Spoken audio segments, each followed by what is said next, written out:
Vous connaissez l'œuvre de Benoît Vesselier? Oui, bien sûr.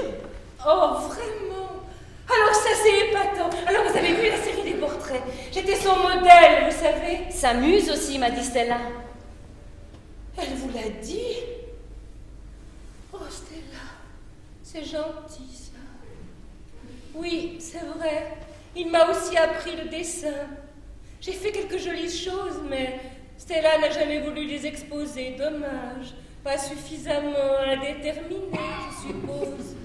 Mais combien de fois est-ce que je vais devoir t'expliquer que je privilégie les installations?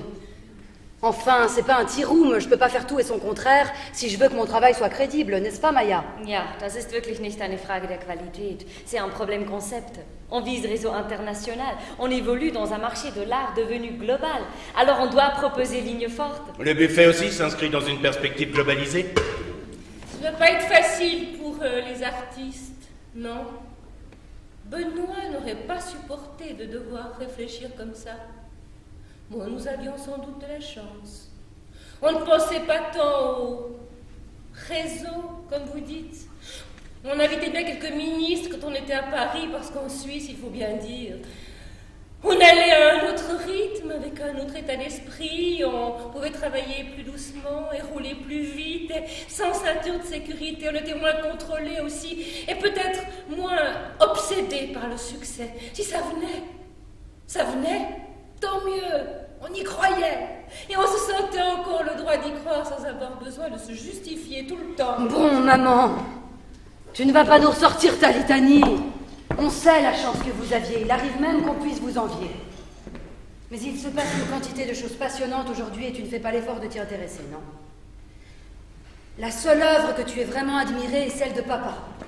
Et encore, ça ne t'a pas empêché de la disperser aux 4 vents. Je me demande ce qu'il en aurait pensé, tiens. Si tu laissais Benoît reposer en paix, Stella, vous l'avez à peine connu, alors tu vas pas commencer à penser pour lui maintenant. Et d'abord, je parle à Maya. Comment vous dire, Maya? On valait la peine. Vous comprenez ça? On valait la peine.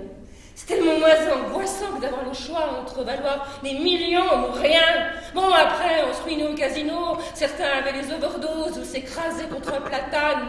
Mais on était plus heureux, je crois. Même Benoît, voyez-vous, il s'est suicidé, certes, mais pourtant, la veille encore de sa mort, je vous assure, il était plus vivant que vous tous aujourd'hui.